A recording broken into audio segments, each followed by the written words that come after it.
The title of our message is Practical Effects of Faith. When we read, or if you read of that passage in the book of Hebrews chapter 11, it talks about the whole of faith, the people of God in the Old Testament that works or live by faith. That is the previous message in chapter 10.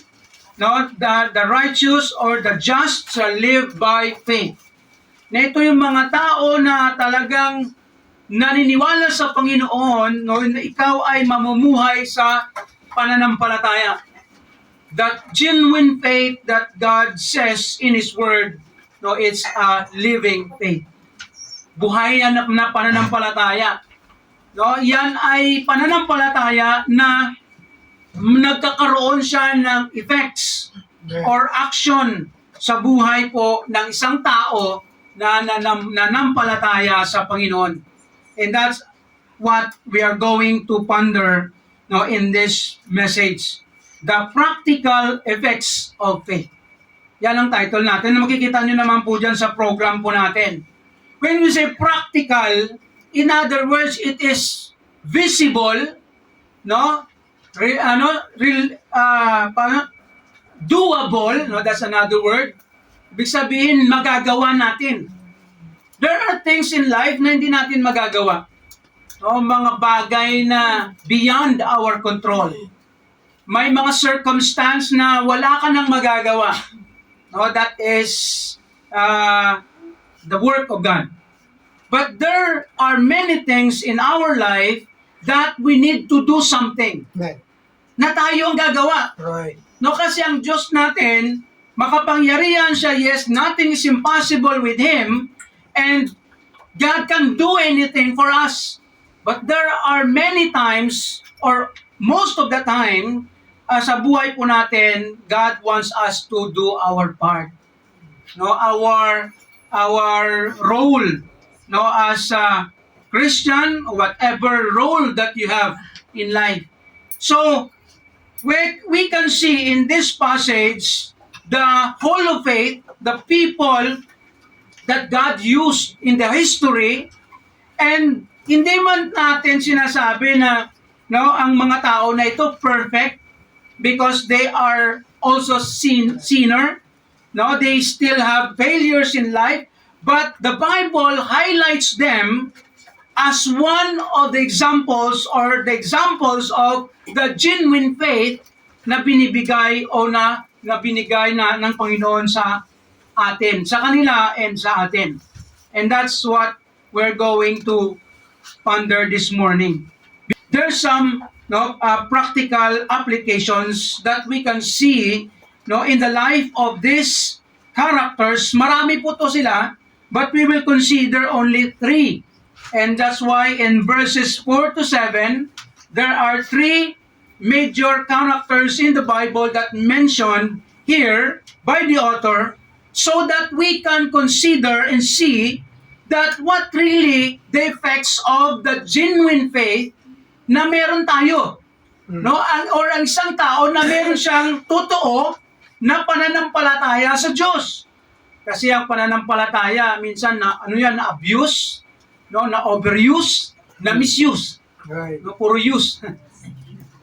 Pag sinabi mong abuse, parang sige lang alam ng Diyos lahat. Ganyan. Parang inaabuso na natin yung faith. Na hindi na siya tama ang paggamit. Yung alam mo yon, ginagawa mo na siya na either license, license to satisfy your selfish na mga desires. Sige lang, di na ako mag-aral by faith. Makakasagot ako. Papasa ako. Pwede ba ganun? No. Hindi po pwede yun. Right. Abuse po yun ng faith. Na ginagamitan mo siya ng implication or application na hindi tama. Misuse, and sometimes siya, ito isang word na tatlo yung sinabi ko nina, bigla akong nawala sa isa. Misuse, abuse, wala na? May isa pa, Overuse. Ay, overuse, iba ba yun? Dagdag pa yun. Overuse. Na hindi nila alam na ang faith na sinasabi ng Bible, no, it is living and practical na it gives work. Yan ang sinabi ni James. Faith without works is dead. And there are many people claims to have faith in God but they don't work. They don't do something or hindi makikita sa kanilang buhay ang totoong pananampalataya. Kaya po, as Christians, we need to consider always that if you are a true believer, there must be a change in your life. Right. There must be an action that will please God, will honor God, will be blessed, or people will be blessed. Now, we are not saying perfectly, sinlessly, but majority or visibly it will happen in your life. And this is what we can see to some characters here in our passage. So the question is, what are the effects of the genuine faith to our daily life? So in verse 4, Hebrews chapter 11, verse 4, ano po sabi dyan ng author? Verse 4 of 11, by faith, Abel offered unto God a more excellent sacrifice than Cain, by which he obtained witness that he was righteous, God testifying of his gifts, and by it he, being dead, yet speaketh. Ano po itong pangyayari na ito? Sa mga hindi po alam ang story ni Abel or ni Abel, Abel was one of the sons of Adam and Eve. Isa sa mga anak ni Adam and Eve. And sila si Abel and si Cain. By the way, hindi lang po si Abel at si Cain ang anak ni Adam and Eve. Nandun pa dumating pa si Seth. And marami pa ang kanilang mga anak. Kaya minsan ang question, saan nag-asawa si Seth? Saan nag-asawa si Abel? Ay, si Cain? Kasi namatay na si Abel dito. Siyempre, mga anak pa rin ni Adan. At ni Eve. Kasi hindi lang po ang na-record lang sa Bible na specific na record, sila lang ng tatlo. Si Cain, si Abel, at saka si Seth. So, sa time nila ni Cain at ni Abel, nagkaroon sila ng offering. Actually, kung titingnan po natin, it is an act of worship. In their time, that is the way of worshiping God. So they offer to God, sabi sa Genesis chapter 4, ang kay Cain, ang in-offer niya yung kanyang mga prutas. Kasi nga, farmer si Cain . And si Abel is, shepherd. Tagapangalaga ng mga hayop. So they both brought something or offerings to God, and Cain, his offering was rejected, and Abel's offering was accepted, and it pleases God. I don't know kung paano nangyari, pero makikita nagkasabay, possible sila, kasi nga siguro may araw at may oras, na sila ay nag-offer sa Panginoon, and nakita ni Cain na ang offering ni Abel accepted. Hindi mo natin masasabi kung paano yun accepted, kasi during that time, ang Panginoon, parang malayo na sila sa Panginoon that time, kasi nga, after ni Adan at ni Eva nagkasala, pinalayas na sila sa Garden of Eden. But still, they have, silent man ng Bible, but they receive probably a command na ginagawa na rin nila, ni Adan at ni Eva, na kailangan mo mag-worship sa Panginoon, mag-offer. And according to many Bible commentators, they have already the knowledge to offer to God the best of your offering. Like especially ang offering of the animals. Yung lamb. Yan po ang may idea, mayroon na sila pong possible na knowledge. Kasi nga si Adan at saka si Eva personally communicating with God.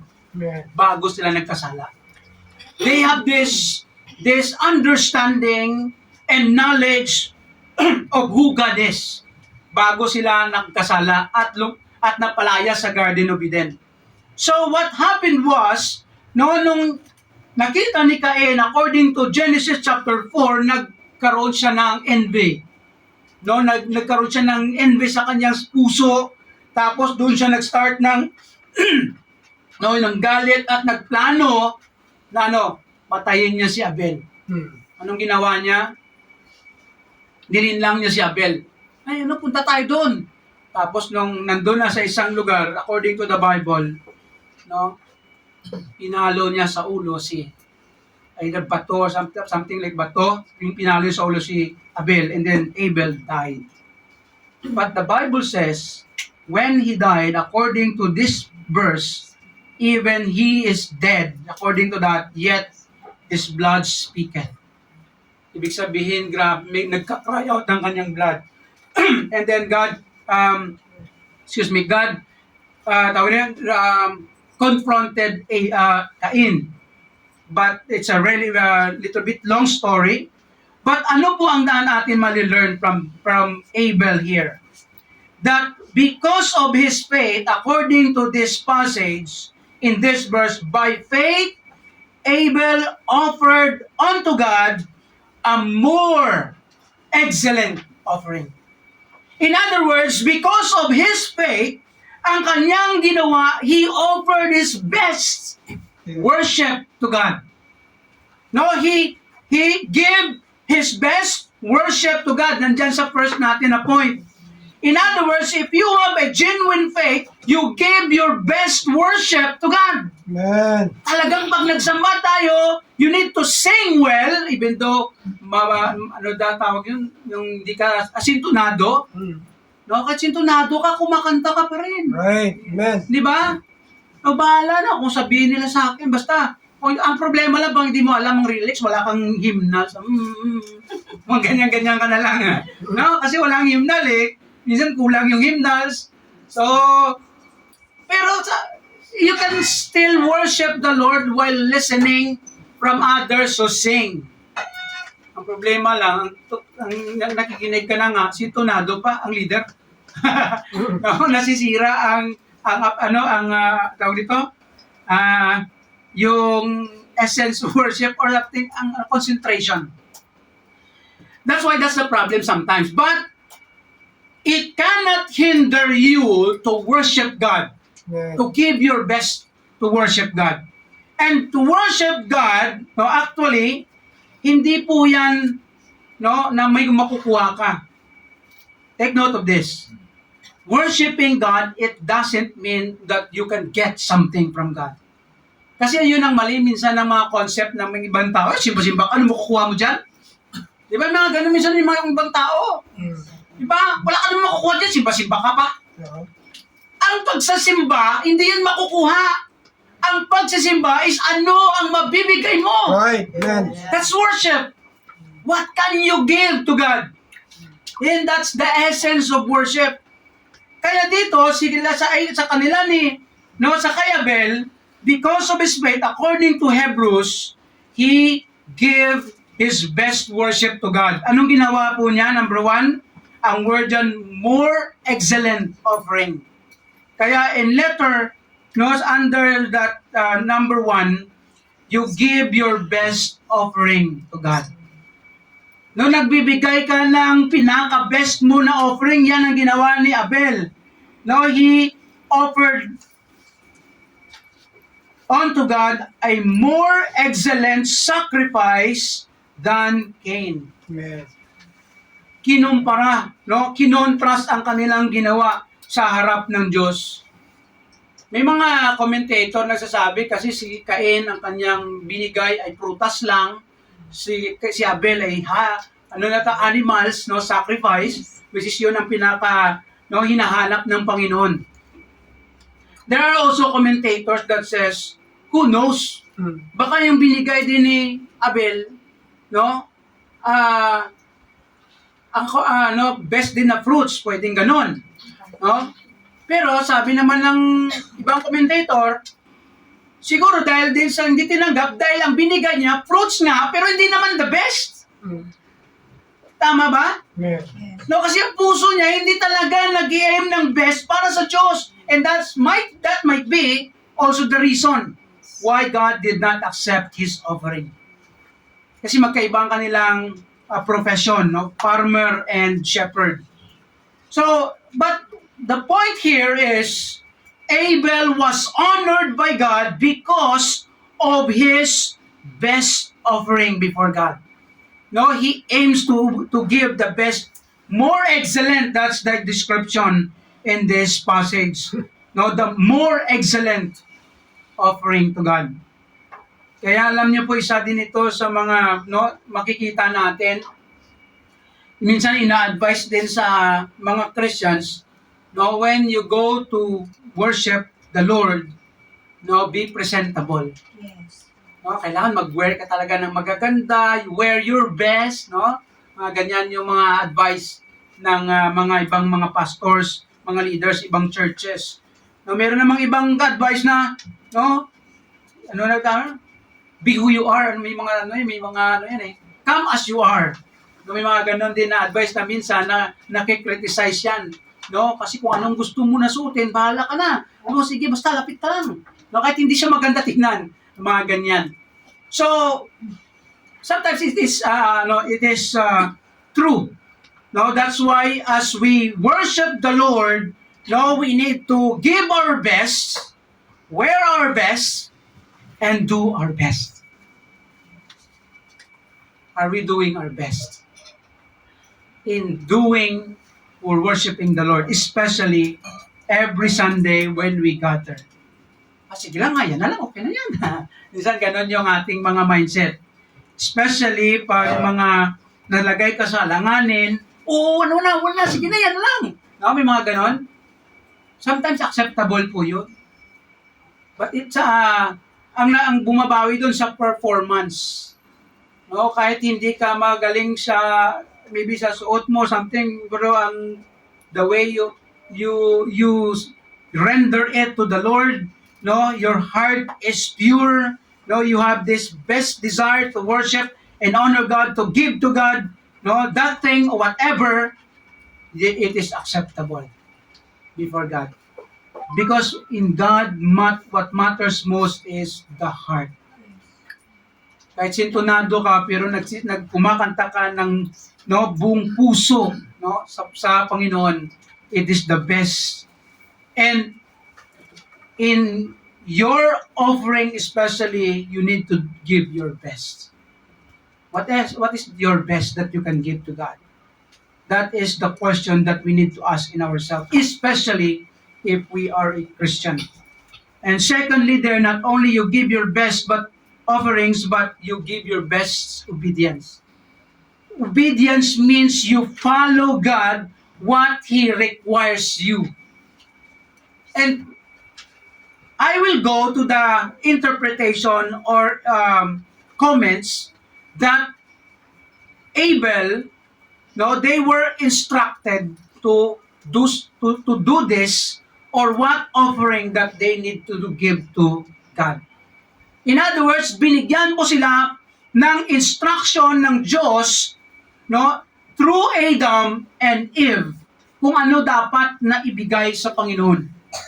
Merong instruction, merong guidelines ang Panginoon kung anong dapat ibigay. And that's why ang kanyang offering na consider accepted, pleasing God, because he followed the instruction of God. Will you agree to that? Yes. Kaya alam niyo po sa Bible, marami pong instruction ng Diyos. Unlike pa po sa command, no, may aside pa po sa mga commands, may mga instructions. Kaya alam niyo, yan ang sinasabi sa 2 Timothy chapter 3 verse 16 and 17. 2 Timothy or 1 Timothy. All scripture is given by inspiration of God and is profitable for doctrine,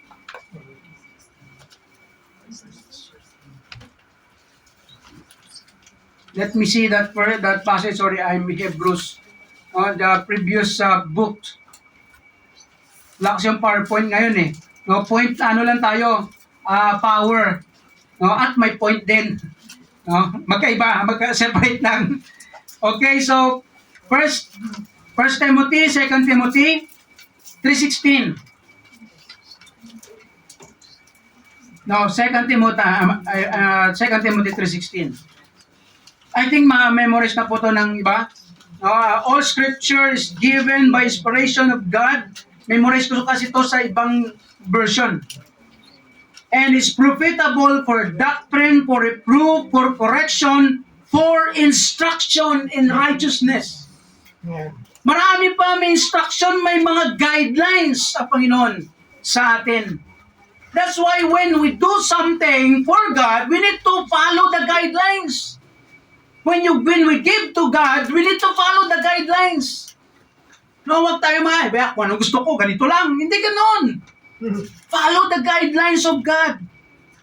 Because when we follow the instruction of God, I believe our offering, our worship will be acceptable and pleasing to God when we obey Him.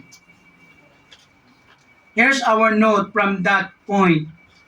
Genuine faith to God will lead to great worship to God by giving your best offering and outlook. Nakita niyo po yung mga blanco dyan? Giving your best offering and outlook to Him. Therefore, every believer must aim for the best, the highest, and the greatest things to offer to God. Ano ba ang mabibigay mo sa Panginoon? Ano ba ang ma-offer mo sa Panginoon na best, greatest, and highest? Wag lang po tayo mag-settle to the sa amin na sa Ilonggo namin, Sinsilyo. Barya, Tagalog. Wag lang po tayong umasa sa barya. No? It must be both. Hindi, joke. Sorry, Pastor, pira-pira yan No, when you give to God, we need to consider that this is a very special part of God sa akin. Tama po ba? You need to set aside the special part. Kaya kung ikaw ay marami kang hayop, no? Kung marami kang hayop, kailangan piliin mo itong pinakamaganda, mataba, no? Yun ang guidelines, instruction ng Diyos eh. Diba? Kaya kung anong meron ka na gusto mo ibigay sa Panginoon, dapat piliin mo rin yung pinakamaganda. Para ang Diyos ay ma-honor, ma-please, and your worship will be accepted. That's the work of faith. Totoong pananampalataya. Secondly, you give your best walk with God. Saan po natin makukuha yan o makikita? Sa verses 5 and 6. Ano po sabi ng verses 5 and 6? It is the story on one character, Enoch.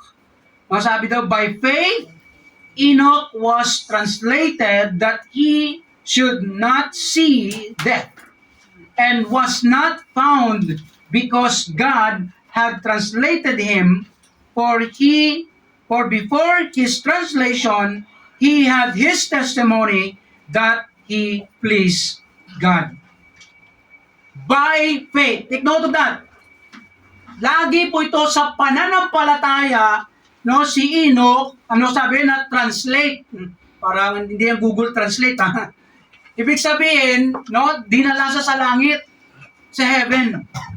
Hindi niya na-experience ang physical death. Wow, gusto niya yun? Sa mga may edad siguro, sana ganun na lang mangyari sa akin, no? Pwede ka mag-pray ng gano'n. Kasi iba naman kasi si Enoch. Dalawa lang po ang na-experience yung ganito na hindi na-experience ng death. Si Enoch at si Elijah. Ha?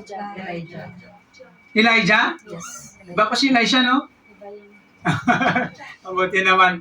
So, dalawa. No, si Enoch from the Old Testament, sa time nila ni Adam, no, sa kay Noah nasa middle. So si Enoch was mentioned in the Bible, hindi na nalaman kung ano yung kanyang buhay, yung kanyang history, but it was mentioned the highlight of his life that he was translated to heaven because of his walk with God.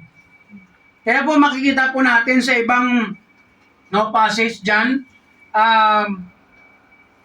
around yan dyan sa verse 6, makikita din natin, but without faith, it is impossible to please God, for he that cometh to God must believe that he is, and that he is a rewarder of them that diligently seek him. Connected po yan sa life ni Enoch. He pleased God, paano? Because he walked with God. Naglumakad siya kasama ang Diyos sa kanyang buhay.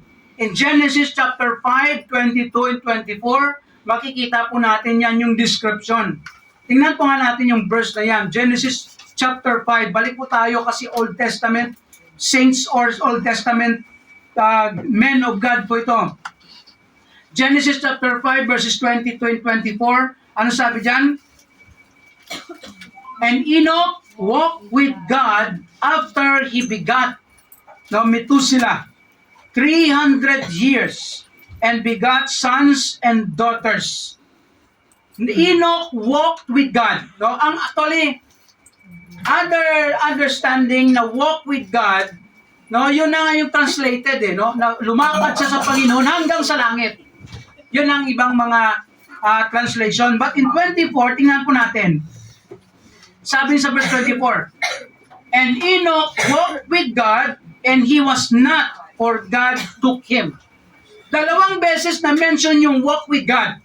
Ang unang walk with God, in other words, he's walking with God closely, living with God. And the third mention, he was walk with God at hindi na siya makita dahil kinuha na siya ng Diyos. Kasi ang bait-bait ni Enoch. Minsan may mga ganyang may kanta, di ba? Ang bait mo naman, sana kunin ka na ni Lord. Ganun-ganun, ano ba yung mga kanta niya? Hindi mo totoo yan. So, si Enoch, because of his testimony, ang kanyang buhay, na siya ay lumalakad kasamang Diyos, kaya siya na-experience niya din yung translation. Ibig sabihin, dinala siya sa heaven, hindi niya na-experience ang physical death. Ang tanong ng iba, paano yun, Pastor? May mga question minsan na mga alam yun, para lang for the sake of question, na gustong malaman, paano yun? Ibig sabihin yung kanyang katawan naman na namamatay, tumatanda, nandun sa langit. Hindi ko alam. Wala naman sinabi sa Bible. Impossible, baka gini-change ng Panginoon yung kanyang katawan. Hindi natin alam. But what the Bible says, he was translated to heaven. He never experienced death. That's what the Bible says, especially in the book of Hebrews. Talagang kinonfirm. By the way, baka malito kayo later on, makarinig kayo, may book of Enoch pala. Alam niyo may book of Enoch? Hindi niyo alam yon? Di ba tayo may mga Bible, mga Isaiah, mga ganyan? May book of Enoch. Alam niyo yun? Meron. Yung book of Enoch na yan, hindi ko pa naman nabasa, pero hindi yan nasama sa canon of Scripture. Pero may iba, binabasa pa rin yan. At marami, history din yan. Pero, hindi siya nasama sa canon of Scripture kasi most probably may mga errors. Kaya tayo, we believe only in the 66 books in the Bible. Meron kasing isang Bible na 72 books. Sa mga galing sa Roman Catholic, 72 books ang Bible ng Roman Catholic. May sobra na ilang books. Paano, Pastor, bakit may sobra? Kasi, ang canon of Scripture, ito yung mga Bible scholars, 40 of them, more or less, sila po ang nag-investigate, nag-study sa mga story at saka writings. And according to the study, some of the books na hindi na mention sa Bible, history din siya, pero may mga errors. Historical errors, ano pa klaseng mga errors na hindi talaga matatanggap, conflicting sa mga Bible doctrines. No, fundamental. So that's why we have only 66 books. Tandaan po natin na baka parehas lang lahat ng Bible. No, no. There are Bibles that more than 66 books. Anyway, let's no, set aside those things. So si Enoch, in other words, no, he gives his best walk with God. Paano natin masasabi yan? Number one, no, by growing in intimacy with God. Kasi pag sinabi mong walk with God, that is no, ang kanyang ibig sabihin niyan, you have an intimacy, no, relationship with God. Talagang si Enoch at ang Diyos very close. Na sila ay si Enoch lumalakad sa Panginoon. Paano 'yun mangyari? Pag sinabi mong intimacy with God, paano mo masasabi na may intimacy ka sa Diyos? How can you say to a person na yan malapit sa Diyos yan, close sa Diyos yan? Paano magkaroon ng growing intimacy with God? How? Of course, by prayer.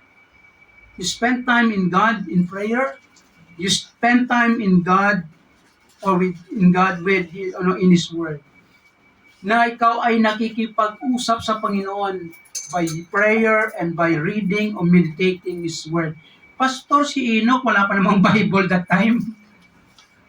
Di ba? Wala pa namang Bible that time kasi si Enoch, no, sa Old Testament na wala pa nga sila ni Abraham dito. Paano siya naging close sa Panginoon? Hindi ko alam. But what the description of the Bible, kasi during that time, wala pa yung Bible, ang Diyos nakikipag-communicate. No, sa selective na mga tao. Kung maalala ninyo? Yung kay Noah, di ba? Nakipag-usap sa kay Noah. No, sa mga tao na talagang may faith sa Kanya, nakikipag-communicate ang Diyos. Wala pa ang Bible that time. Pastor, paano sa atin? We have the Bible now. To have an intimacy with God, you need to spend time with God in His Word and in prayer. Talking to God. Listening to Him. That's how we grow in intimacy with God. Your best walk, no, is to walk with God, spending time with Him. And secondly, no, we can see also, kaya verses muna. Kaya sabi dito, but without faith it is impossible to please Him, for he that cometh to God, this is what Enoch's life. He believes on God, he knows God, no? He that cometh to God must believe that He is. He exists or whatever His character, no, si Enoch may faith siya na ganito sa Diyos, and that He is a rewarder of them that diligently, ito yung word, seek Him. Diligently. Anong ibig sabihin sa Tagalog ng diligently? Diligent? Masipag? Hindi man, no? Masigasig. Medyo malalim na yung balon, no? Parang yan ang tama, no? Diligent, masigasig ka. Sa pagano, seek Him.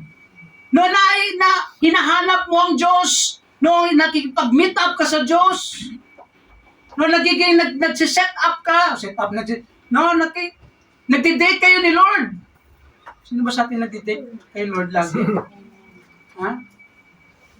You date with the Lord by spending time with Him, prayer and meditating His Word. And this is what Enoch's life.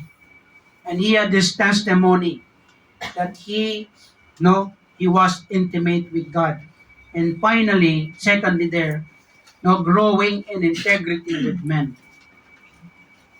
Kaya si Enoch, ang kanyang testimony maganda because he pleases God, he walks with God, he has intimacy with God, and therefore the result of his intimacy with God is integrity with men. Gumanda ang kanyang testimony. Kaya nasulat din siya sa Bible because of his life, of his testimony. Na ang kanyang integrity, ang kanyang testimony sa mga tao, maganda. Hindi man siya ma-describe ng ganito kung hindi siya maganda ang kanyang buhay. We are not saying na si Enoch sinless. We don't know. No, we cannot say like that because tayo na tao makasalanan. No, wala pong exempted, wala pong tao na sinless. habang dito sa mundo, nagkakamali rin, no, tayo. But what matters most is his integrity, his testimony is good, no, to the people. Nakikita sa kanya because of his walk with God. Alam nyo, pag tayo po'y lumalakad sa Panginoon, yes, nagkakamali man siguro tayo in one way or another, no? Sometimes or somewhere, sometimes, pa yung mga sam-sam na yan.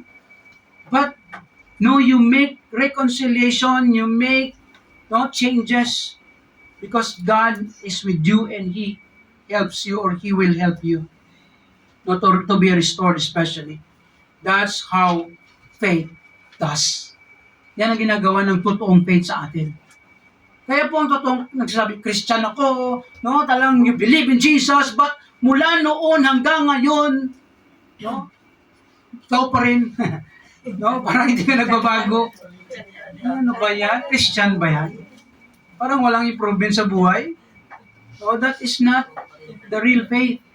Because the genuine faith will help you to grow in your relationship, fellowship with God, and even your relationship and fellowship with other people. Hindi man natin ma-please lahat, pero majority of the people, especially in the family of God, will be blessed of your life if you walk with God. Genuine faith, in our note there, is a living faith. Therefore, true Christian must grow in their faith and intimacy with God that result in integrity with men. No, gumaganda ang buhay natin. Kung ano man mga bagay na hindi maganda sa buhay natin noon, no, kung sabihin man ng ibang tao, ayan, palaawa yan. No, noon. Maganda yan, no, may dugtong noon. Ayan, parang grabe yan. Pero ngayon, parang nag-iba na yung buhay niya. Amen. Medyo, kuha na, no? Malaanghel. Ay, hindi. So, something, nakita ng pagbabago. And that will be a blessing. And finally, or lastly, you give your best work with God. What do we mean by that? In the story of Noah, excuse me, Noah was mentioned here. By faith, Noah, being warned of God of things not seen as yet. Anong warning ng Diyos kay Noah sa story? Magkaroon ng great flood. Paano mangyayari yon? Sa time ni Noah, alam nyo, si Noah, nung sinabihan ng Diyos, ano yung great flood? Ulan? Anong ulan? Kasi sa time ni Noah, mula sa time ni Adam and Eve hanggang sa time ni Noah, wala pang ulan. Hindi pa sila naka-experience ng ulan. Ano? Baha pa. Wala ang ulan, baha pa. Diba kaya kung nung sinabihan ng Diyos si Noah, hindi niya pa nakita, hindi niya alam kung ano yun. Basta sabi niya, basta mag-great flood. No? Kaya sabi niya yan, not sin. No? Hindi niya pa nakita ang bagay na yan. Sa verse 7. Now the things not seen as yet, moved with fear, hindi to takot na dread, but fear or reverential fear, prepared an ark to the saving of his house, by the which he condemned the world, ang Diyos, and became their heir of the righteousness which is by faith. Naging tagapagmana ng righteousness. By the way, ang righteousness, no, na-acquire po yan by faith. Kaya mali kasi yung turo na dapat maging mabuti ka muna para maligtas ka. No, mali po yun. Amen. Tayo nagiging righteous, nagiging ligtas tayo dahil tayo ay nanampalataya. No, pananampalataya pa rin ng kaligtasan even in the Old Testament. Kasi merong ibang mga teachings ng ibang mga Christian, even pastor or maybe mga other Bible teacher na ang Old Testament daw na mga believer, ang kanilang salvation ay by good works. Meron ganung turo Mag-ingat po kayo. Na kanilang turo sa Old Testament na save sila doon kasi sa kanilang good works. Hindi po tama 'yun. Kasi kahit sa Old Testament, ang kaligtasan po ng tao ay by faith. Si Noah na save sila by faith. Paano nangyari yon? Kung hindi sa nananampalataya sa Diyos, sa sinabi ng Diyos, hindi sila maliligtas. Yung kanyang family. In fact, hindi lang to dapat ang family niya, dapat the whole world yun eh. No, kung lahat ng tao yun, inoperan yun ng Diyos. Alam niyo po ba si Noah? He is called, hindi ka kalimutan ko nilagay yung verse, he is called the preacher of righteousness. For 120 years, si Noah nag-preach. Nag-preach siya that the judgment will come. There will be great flood. And alam niyo po ang nangyari? Grabe ano ba tikos? Anong word na? Ano ba yun? Kinukutsa ng mga tao. Yes. Persecuted si Noah. For how many years? No, by preaching the judgment, the coming judgment, the great flood, hindi naniwala mga tao sa kanya. No? Bakit 120 years? Alam niyo bakit 120 years? Kasi 120 years na buo ang barko. Alam niyo yun? Sipin mo, 120 years, grabe nung how many years na binild nila yung ark na yon. Gidugay, no? Tagal. No, 120 years. According to the study and the summary of time. Meron natin sa Bible din na mention dyan eh. So, makikita po natin si Noah, no, in this passage, and that's why I said, you give your best work with God. Kahit hindi mo alam ang mga pangyayari o mangyayari, pero sinusunod mo pa rin at ginagawa mo pa rin ang pinapagawa ng Diyos. Amen. Na mga gawain. Kaya kung titingnan po natin, sabi nga dito ng verse 7, no, with fear, no, yet moved with fear, prepared an ark to the saving of his house. Talagang na-prepare niya, ginawa niya. Ang question ganito, di ba, si Noah, ilang yung asawa ni Noah? Isa. Isa lang. Ilan yung anak ni Noah? 3. Sino? Shem, Ham, and Shem, Ham, and Japheth. Tama po ba? Amen. Tapos may mga asawa sila. Ilan sila ang nakasakay sa barko? 8. For 120 years, 8 lang ang nakasakay sa barko. Sa ark, no, na kay Noah. Titingnan po natin, di ba ayaw maniwala ng mga tao? Paano yun? Si Noah lang bang gumawa at mga anak niya? Sila lang bang 8 gumawa ng ark? No, wala man pero makita po natin, possible si Noah, he hired many people to help. Cutting trees, ano pa yung mga ginawa nila. But that's how God works. Pero isipin mo, no, habang nagtatrabaho siguro yung mga tao, ano ba si Noah? Baliw siguro to. No? Ano ba pinapagawa sa amin? Pero sila trabaho lang eh. Walang personalan, trabaho lang. Minsan ganun din tayo, no? Walang personalan, trabaho lang. No, pero grabe yung isipin mo, araw-araw si Noah, hindi mangyayari ito, mangyayari ito. Parang baliw na si Noah para sa mga tao. Right. Kaya po alam niyo po ba, you give your best work with God like Noah, he follow God specifically. Amen. And then sa note natin, sulat nyo dyan kasi nakatitig lang kayo sa akin dito. Follow God specifically, ang blanco dyan, specifically yan. Na ang Diyos nagbigay ng mga details. Noah, alam niyo pong barko, detalyado yun.